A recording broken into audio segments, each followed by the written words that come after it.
students, how are you? Welcome you in your chemistry class. We are studying electrochemistry. Okay, in electrochemistry we have discussed about the Faraday's law and the what are the conductance, conductivity and molar conductivity and equivalent conductivity and factors affecting these. In this video we will discuss about the effect of dilution on conductance, conductivity, molar conductivity and equivalent conductivity. Okay, see, first of all we have to understand that the reason of the conductivity of this type is the ion. Okay, number of ions are more if number of ions more, okay, then conductivity or conductance. First of all we are discussing here conductance will increase. Okay, in one side we can, I am telling you that on dilution C increases, lambda m increases, lambda v decreases, but kappa decreases. Okay, why we are discussing here first of all. Okay, now first of all we have, I have told you that the conductance or the conductivities of the solutions depend upon ions, because the charge carriers are ions here.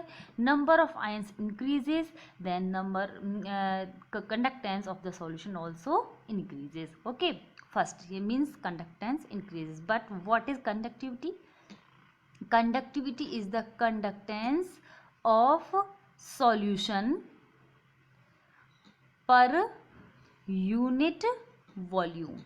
Okay, per unit volume, number of ions per unit volume on dilution, volume increases. Okay, volume increases, so the total number of ions increases, but the number of ions in per unit volume decreases. What is it means? See, let there is 1 liter solution. Okay, see, in this 1 liter solution, suppose there are 100 number of ions are present. Okay, we increase its volume till 1.5 liter. First that was 1 liter solution, now it is 1.5 liter. On dilution the number of ions it increased by 120. Okay, in 1 liter 100 ions were present, in 1.5 liter 120 ions are present. So in 1.1 per unit volume there is decrease in the number of ions. So due to decrease in number of ions per unit volume, conductivity also decreases. Clear? First thing. Okay, now second thing, lambda m and lambda v. We have discussed this lambda v or lambda m is equal to kappa into volume in the formula. Okay, as volume increases, lambda v or lambda m increases. Clear? First thing is clear. So let's see conductance. On dilution, degree of ionization increase, hence number of ions increases, ultimately conductance also increases. Second, conductivity. We know that conductivity is the directly proportional to the number of ions per unit volume. So on dilution the number of ions per unit volume decreases, hence the conductivity also decreases. Okay, third, molar or equivalent conductivities. As we know that lambda v or lambda m is equal to conductivity or kappa into volume. So as volume increases, lambda m and lambda v both increases. Clear? But this increment is not same for weak or strong electrolytes. Why? Let's see. Weak electrolytes. Weak electrolyte means 100% ionization does not take place. Okay, while strong means 100% ionization. Okay, on dilution there is an increase in the degree of ionization. Because some problem in my finger, I am unable to write properly, so please listen me and understand the content. Degree of ionization increases. Okay, but here there is a very less increase, because the strong electrolyte means these are 100% ionized at each dilution or each concentration. So there is a many less increment in the degree of ionization of strong elements in strong electrolytes. So there is a great increase in the degree of ionization of weak electrolytes. As the degree of ionization increase very high in extent of for weak electrolytes, so lambda V and lambda M increases very high. Some one other effect also, on ionization, degree of ionization increases, and on dilution ions becomes far apart for each other, so the mobility of ions also increases. As mobility increases, the conductance or conductivity lambda V or lambda M also increase. So there are those two effects on dilution. First, the degree of ionization increases, and the second one is mobility of ions also increases. For these two, due to these two factors, the total lambda M or lambda V increases in large extent for weak electrolytes, but in less extent in strong electrolytes. As we increase the dilution, suppose any electrolyte AB, this is weak or strong electrolyte, suppose at 100 ml, its conductivity lambda M or lambda V is, suppose it is 125. Okay, on 200 ml in ml, on the dilution 200 ml, it is increased by 140. On 300 ml, it is increased by 150. On 400 ml, it is increased by 155. On 500 ml, there is no any change in conductivity.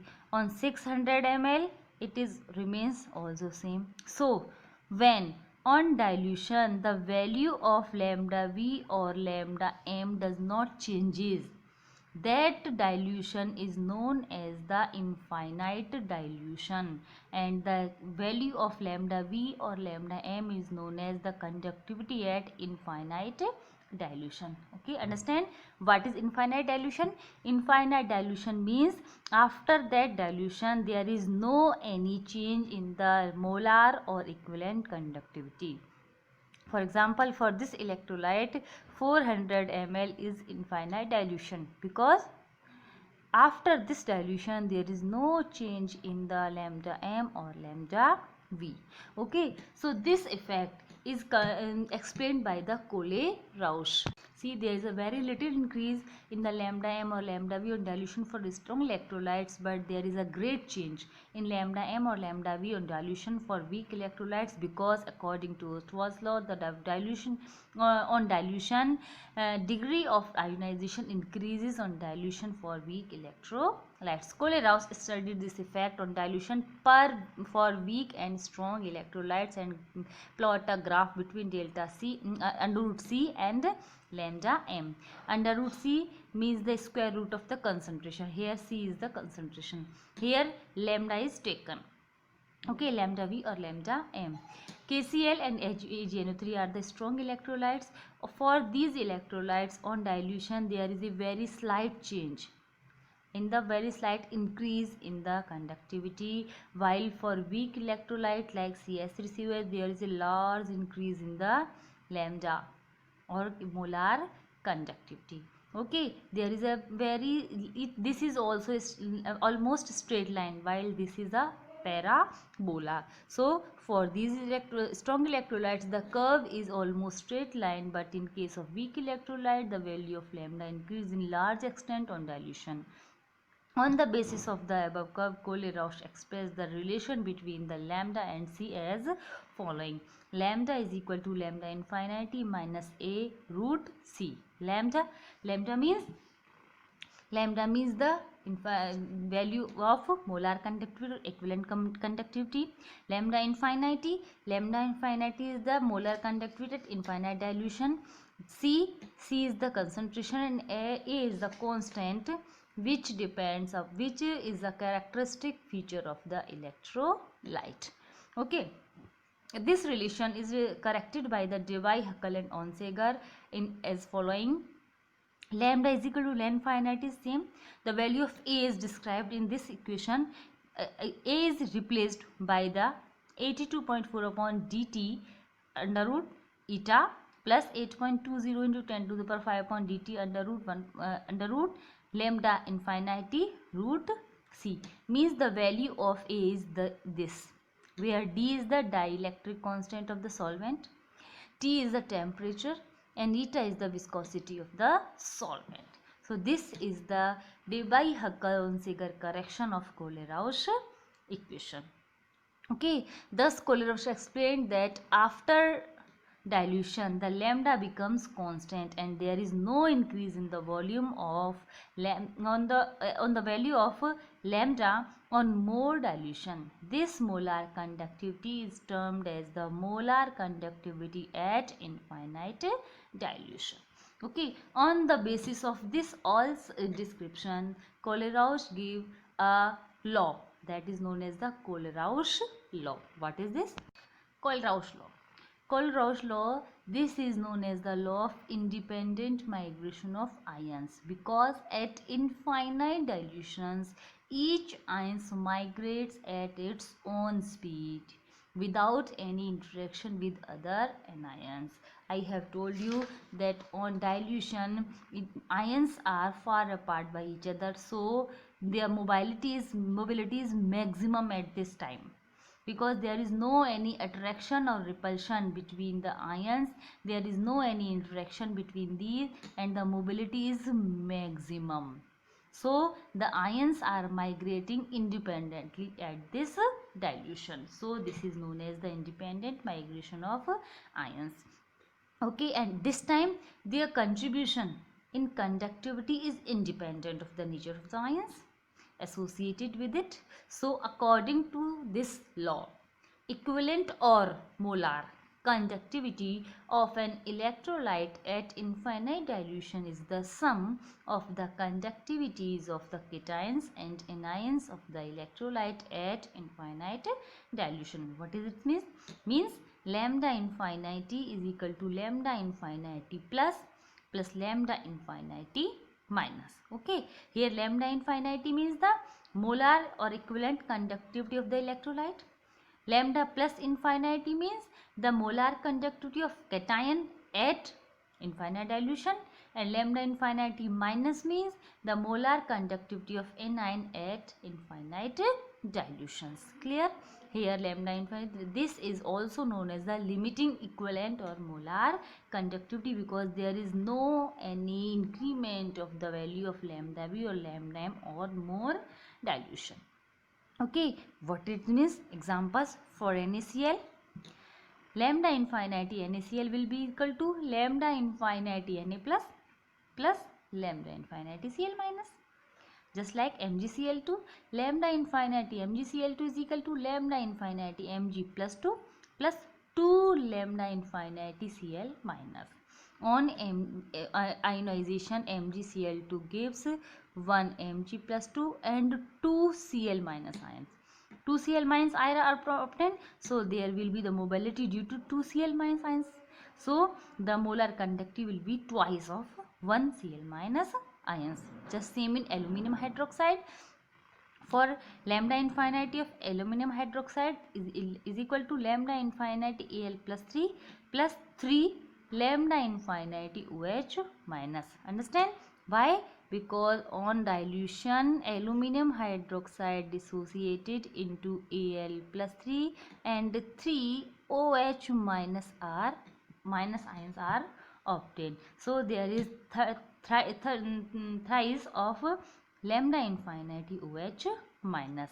Lambda infinity KNO3 is equal to lambda infinity K plus lambda infinity NO3 minus, because KNO3 means KNO3 is equal to K plus and NO3 minus. Clear? See the example. According to Kohlrausch law, the molar conductivity of KNO3 and LiNO3 at infinite dilutions are 145.0 and 110.1 Simon centimeter square mole inverse respectively.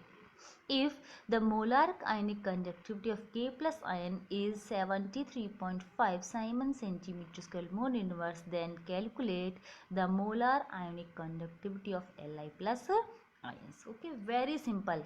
We have, there is given K plus, okay, KNO3 and LiNO3 total, and the K plus ions also. First of all, we have to calculate the ionic mobility of lambda infinity for NO3 minus, and then Li plus. Okay, so there is given lambda m infinity KNO3 is equal to 145, lambda infinity m LiNO3 is equal to 110.1. Okay, and lambda K plus is equal to 73.5. Okay, this is 73, not 75. Okay, so we have to calculate. So first of all, lambda infinity NO3 minus by this equation. According to Kohlrausch, lambda infinity KNO3 will be equal to lambda infinity K plus lambda infinity NO3 minus, we have to calculate the value of lambda NO3, so lambda K plus is taken here, so lambda infinity NO3 minus will be equal to lambda infinity K NO3 minus lambda infinity K plus. Lambda infinity K NO3 is given this, and lambda K plus is also given, so lambda infinity NO3 is taken after reducing values, so the lambda infinity NO3 is equal to 71.5. so okay, clear. Now we have to calculate lambda infinity Li plus. According to Kohlrausch law, lambda infinity LiNO3 is equal to lambda infinity Li plus and lambda infinity NO3 minus. Total is given here, we have to calculate the value of Li plus, so lambda infinity Li plus will be equal to lambda infinity LiNO3 minus lambda infinity NO3 minus, it is given, and the value of lambda infinity NO3 is calculated. Okay, so according to equation, lambda infinity plus is equal to 110.1 minus 71.5, and the answer will be taken. Okay, clear. Very good question. Which of the two solutions will have more value of lambda infinity m, 0.1 m HNO3 or 0.1 m NaNO3? Okay, HNO3 and NaNO3 concentrations are same, and ions are also same. HNO3 will dissociated into H plus and NO3 minus. Same, NaNO3 will also dissociated into Na plus and NO3 minus. This is the common, so there is no any change of the mobility or lambda m infinity of NO3 minus, and the change will be due to H plus and Na plus ions.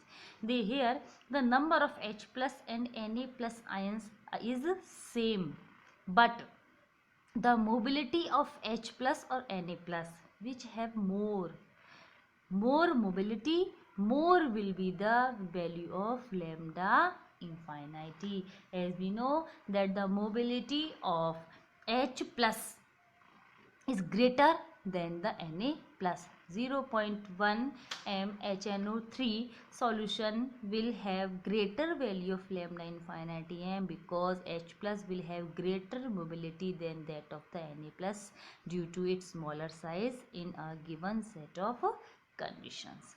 Clear? One more question. Determine lambda infinity m of MgCl2 from following data given. Lambda infinity Mg plus 2 is equal to 106.1, and lambda is infinity Cl minus is equal to 76.3 Simon centimeter square mole inverse. According to Kohlrausch law, lambda infinity MgCl2 will be equal to lambda infinity Mg plus 2 and lambda infinity Cl minus twice. 2 Cl minus are obtained, so 106.1 plus 2 into 76.3. okay, and the answer will be calculated. Okay, thus I think that you have understand the Kohlrausch law. In next video we will discuss about the applications of the Kohlrausch law. Thank you.